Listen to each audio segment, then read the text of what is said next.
I'd appreciate it if you'd take a moment to give me your thoughts about the previous year on the Lutheran Cartographer, what you liked and what could be improved. If you could go to lutherancartographer.com/2020 survey, I'd appreciate it. Let's get into the show.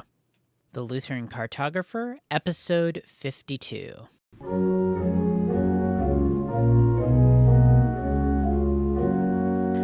Welcome to the Lutheran Cartographer, the podcast where we explore what it's like to be Lutheran in different places. I'm your host, Nicholas Weber. Today we've got a bit of a different show for you. I want to do a 2020 year in review with you, and we'll be back next week, back to our usual interviews and exploration of the country. So I hope you will continue to join me and take a few moments to take a look back on the year with me. Now, 2020, as you know, was a extremely unusual year. I don't want to dwell too much on the year itself, but there are some thoughts that I have about it. I want to briefly walk through 2020 from the Lutheran Cartographer's perspective.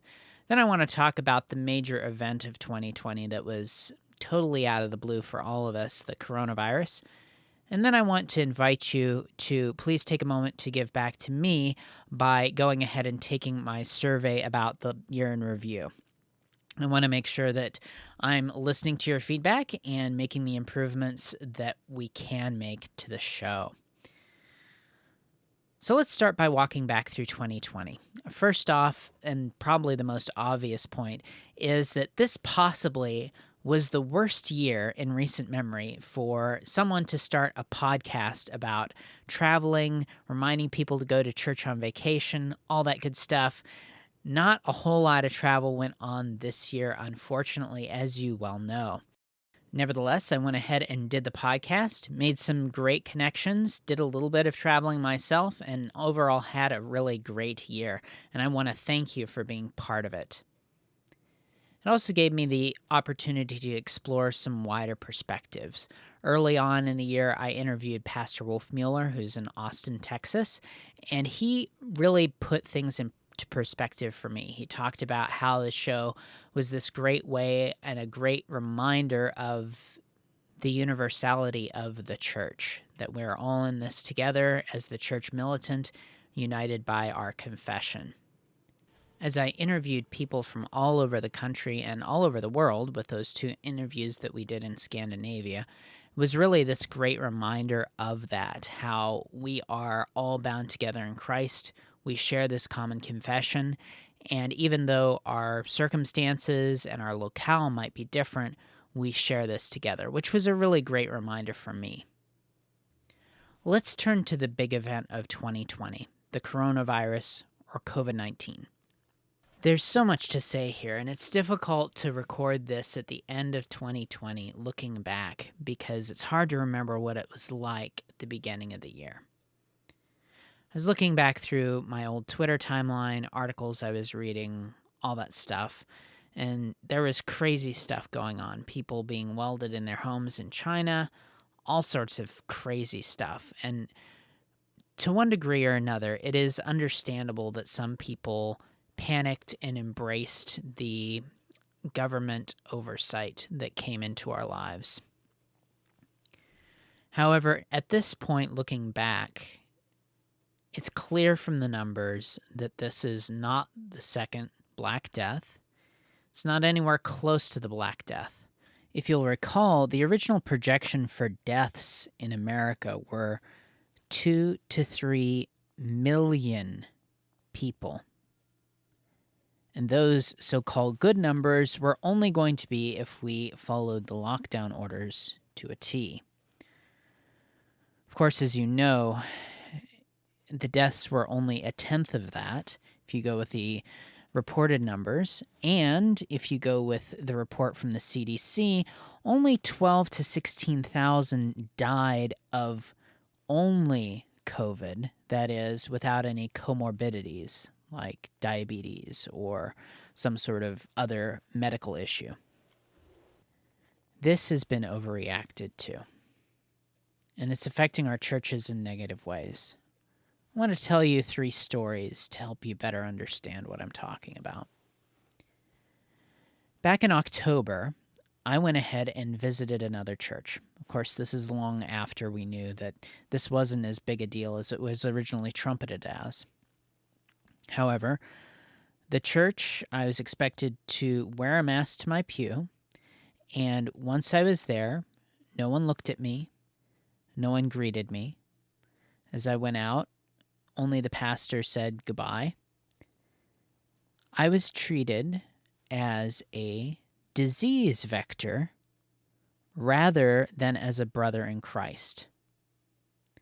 When we are treating other people, visitors, or members of our own churches as disease-carrying vermin rather than as human beings paid for with the blood of Christ, we are going far wrong. The second story I want to tell you is from this last Sunday. I went caroling with a church group to some of our shut-ins, and we were outside the entire time. And all but one or two of the people that we caroled for wept. And they were so unhappy that they couldn't receive hugs and handshakes and other normal human interaction. It's clear that we are psychologically torturing people with these lockdowns. It's unconscionable to go along with them without a word of protest, much less active resistance. The last story I want to tell you is that I went to a holiday party with a number of people without masks on. This is not a church event. It was one of the best experiences I've had this last year. Getting to see people's faces, getting to laugh and talk like normal human beings, treating each other as human beings and not as disease vectors or vermin. It was a wonderful experience.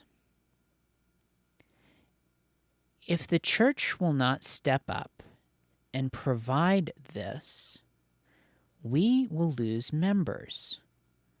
We will lose people. Don't get it twisted.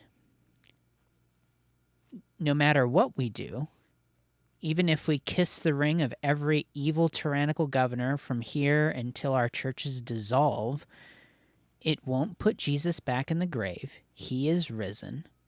It won't change the truth of the scriptures. They are still true. It will change who we can reach and what happens afterwards. After World War I, Europe essentially became apostate.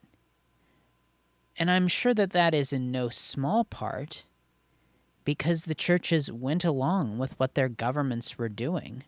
And so afterwards, it was very easy to cast aspersions on the church that they stayed by while millions of men got ground up like so much meat.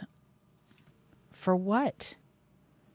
We must answer this call, not by pretending like Romans 13 gives our governors the authorities of gods and Roman emperors, but by addressing it with courage and refusing to be swept up along in the COVID cult, the COVID voodoo.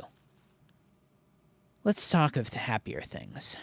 Again, despite our reaction to this virus as a church, it doesn't change the fact that 2020 was still, in some ways, a good year, and especially for me. I'm deeply grateful to all of you for listening, and I ask that you would take a little time to give back to me by filling out a survey about the Lutheran Cartographer. I want to hear from you what your favorite episodes were, what you liked, what you didn't like. It won't take that long.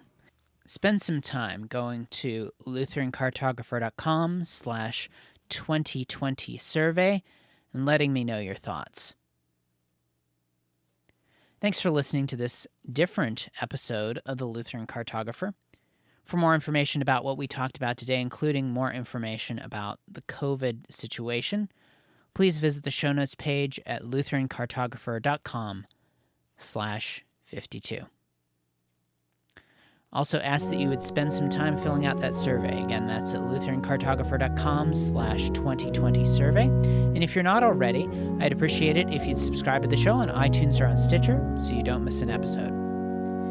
Until next time, I'm Nicholas Weber. Thanks for listening. Merry Christmas, and here's to a great 2021.